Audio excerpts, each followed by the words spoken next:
Hassani here, Blockchat. It's around June 2018. Just gonna release the first of the podcast series. We had an introduction episode a while ago, but this actually has been the first time going out live recording. I was invited to a conference here in Bristol called Blockercon. They're very kind to invite me down to do some interviews and to hang out basically. Yeah, so it was a fantastic day overall. Met some really, really interesting people, some lovely people. Spoke to some founders, met, people who are just really into the space, really. It was an education, ultimately. Just interest levels were very, very high throughout the whole day. So I managed to capture some of those interviews. Got 3 in total to show you, about 5 to 10 minutes long each. So I've put them into one continual audio file. So I hope that you enjoy and get a very brief outline as to what some people are doing and who they were, who came to this conference. So, of course, more to come. Right, let's jump in. Feel special. So yeah, Hassani here for Blockchat.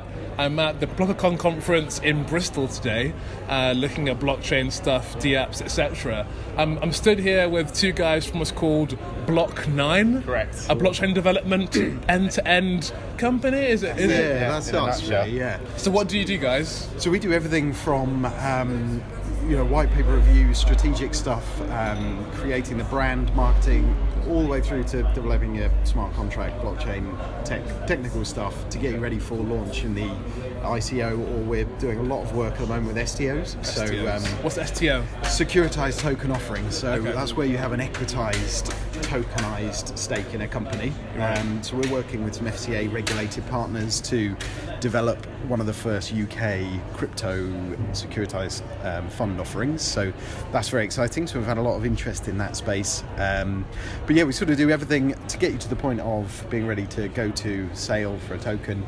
And then we do all the marketing and development after that, and then help you deliver your roadmap once you've done your token raise. So that's great. End to end. End to end is the key. That's yeah. the plan. End to end. Yeah. So where did you guys start? Where are you guys based? So we have an office in London and an office in Reading, so not too far from here. And we sort of got involved in this time last year, and then we're now sort of working on 15 token raises, ICOs or STOs. Had some really successful ones earlier in the year. So it's all gone completely crazy, as the whole world is. Yeah, it's fast moving. It's a fast moving world, as you know. I think what we're trying to do is take almost like a reductive approach to blockchain businesses, because it's so tech heavy. A lot of people aren't using sort of branding and creating a clear narrative on what their product is. So we're trying to take a bit of a step back and say, you've got to appeal to the masses, because blockchain will be massive and it will be, the whole population will be using it in some way. So we're trying to take a bit of a backward step to say it shouldn't be it shouldn't be complex. It should be a simple proposition.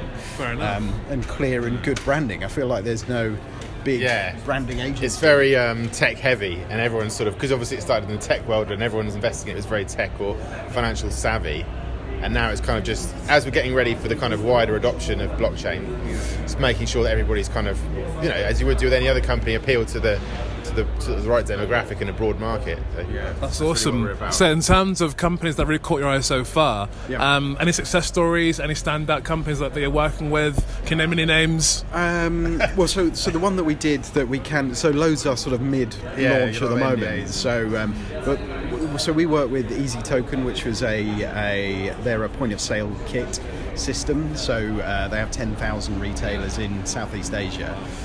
So they're a big company. They launched a cryptocurrency so that you could use it within a sort of universal loyalty ecosystem. And we did all of the sort of branding and marketing for that to develop that, and that sold out really quick. So that was good. And then generally, I guess we're sort of thinking in our space that the really exciting companies that we're sort of aligning with are people like Polymath, who are doing securitized token offerings. And we're working with some some really exciting sort of decentralised exchanges who are offering bits and bobs. So yeah, lots of exciting stuff happening. Very cool, very cool. So in terms of our online following, where can we find you? Any Twitter handles, Facebooks? Or yeah, so we're website's www.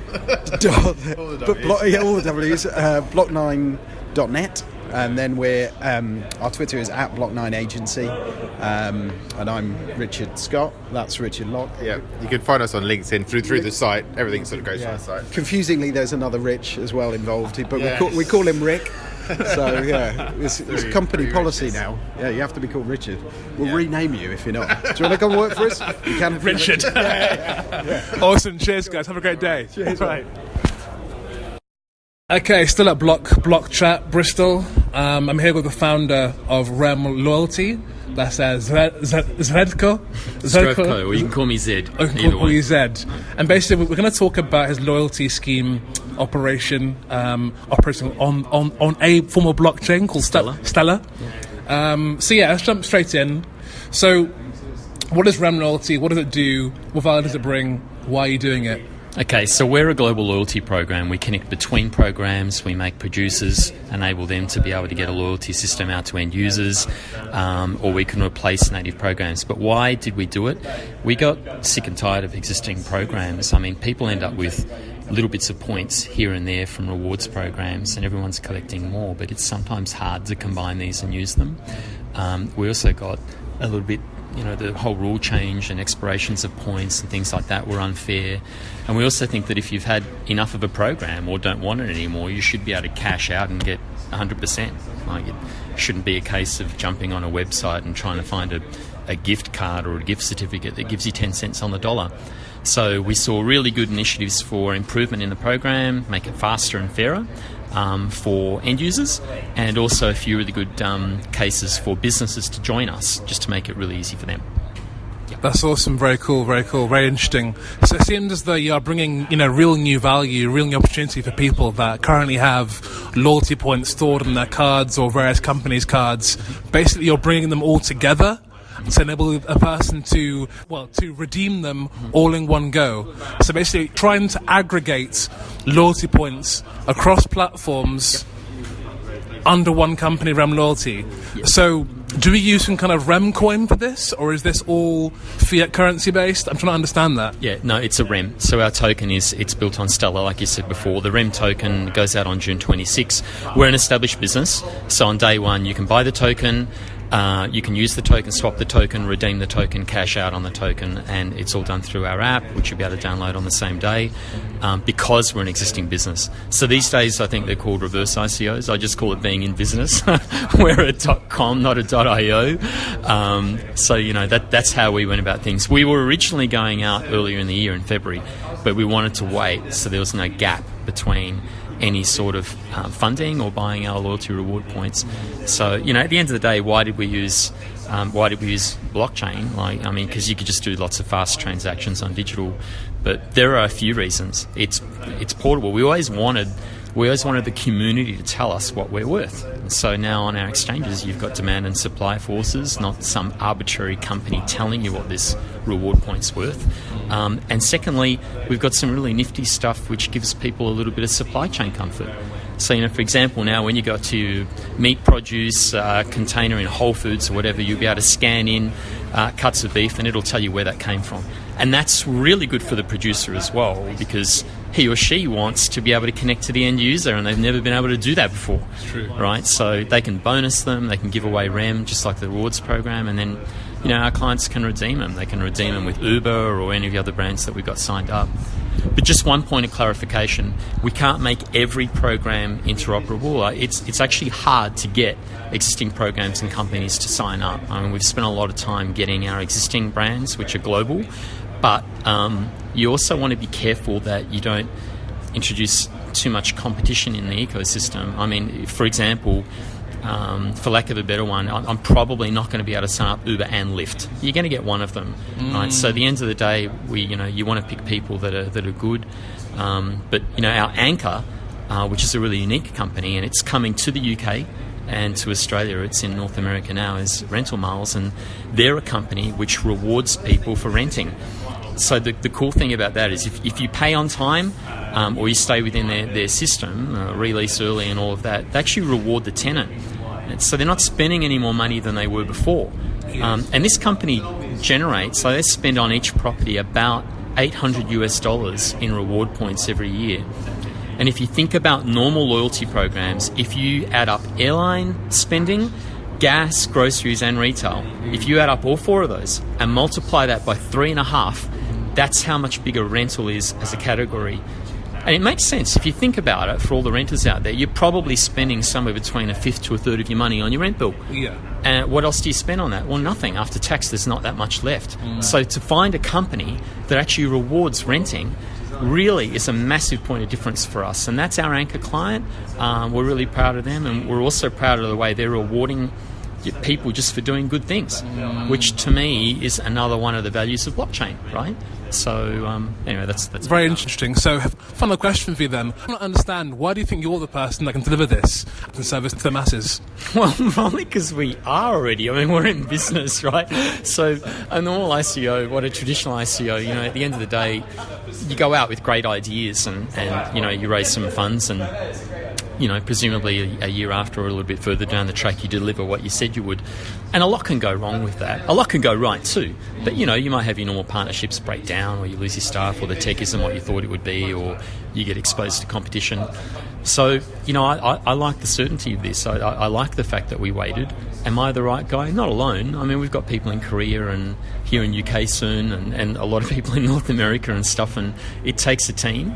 And we've got really good team members, my background's from Deloitte forever and a day, and I've got Jeremy from Morgan Stanley, and we got IBM people on the team and stuff, and they're all awesome. And so we just got to keep building that up and keep succeeding and kicking a few goals.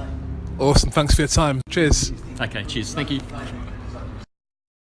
I'm now going to have a chat with Neil Patel from Kabuni, talking about some blockchain stuff and how he wants to move towards the future in this space. Neil, how are you doing? I'm not too bad. Nice to meet you. Good. So again, great talk earlier. You touched on some things about blockchain, AI, artificial intelligence, sensors and networks, and how blockchain basically is the glue that holds it all together. I want to understand a bit more about you, though, your background in this space. I remember you talking about working on some contract stuff with mortgages and stuff working with 3D printing and CAD and AI. Is that all correct? Yeah, I mean, my background, I spent my first part of my life being in London in the real estate space. So when you think of mortgage block, I kind of learned a lot about real estate transactions, buying and selling property and getting a mortgage to do it. So that's where mortgage block actually kind of originated from that experience. And then the last 15 years I've been in technology.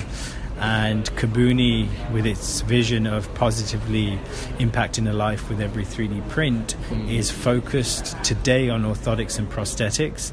But in 20 years' time, if not sooner, I think 80% of Western society will have one or two things 3D printed. So think of cornea of the eye, which there's technology available today to get 3D printed.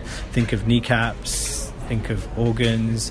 Today dentistry, Invisalign is a leading brand in the world that prints braces for your teeth. And I, 2 years ago, had a 3D printed crown put in. So we are building Kabuni on blockchain, because when you think of a file from cloud to machine, it's a 3D model. It's no different to a music file or a movie file.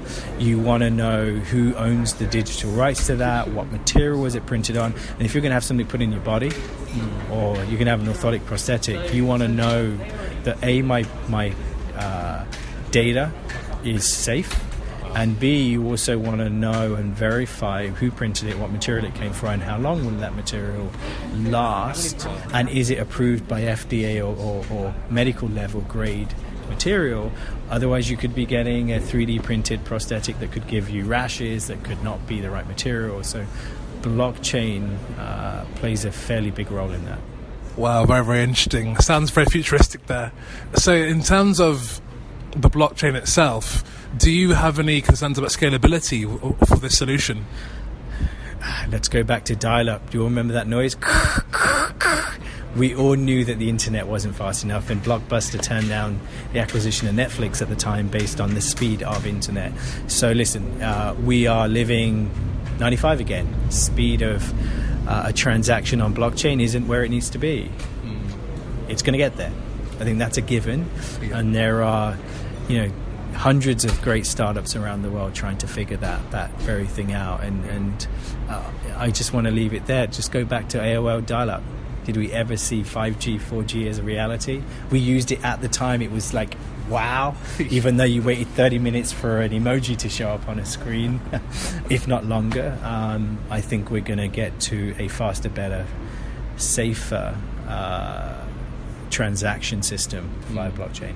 Awesome. So final question then, where do you see yourself in this space in, say, 5 years from now? Because we know how fast everything's growing and changing. Do you reckon Kabuni is going to be your final project, or do you see yourself doing more stuff in this space or other spaces like AI or sensors and other things? What do you think? I missed the internet moment. I'm not going to miss the blockchain moment. And I live by 5 values, and I'll just share one of them. I aim to leave a legacy in the space. And I've got 4 young children, and I travel 150 days of the year. And when they're 30 and they're telling their friends what their daddy did, it's got to be a legacy moment. Otherwise, that the cost and reward of not achieving that doesn't add up. Wow, that's awesome. Leave it there. That's awesome. Perfect. Yeah, so I hope you enjoyed those short interviews. And that gives you a good feel for the kind of people that were there on the day. For a full list of speakers at the event, you can go on to Blockcon.com. And yeah, unfortunately, I was actually unable to interview everybody who was speaking on the day, but I will be endeavouring to reach out to these people over the next couple of weeks to hopefully schedule some more interviews. So yeah, it was good fun. I'm looking and hoping to get some more content out to you guys very shortly. In the meantime, take care, and you can follow us at Blockchat _ on Twitter. We currently have 12 followers, so do jump on there. Okay, cheers.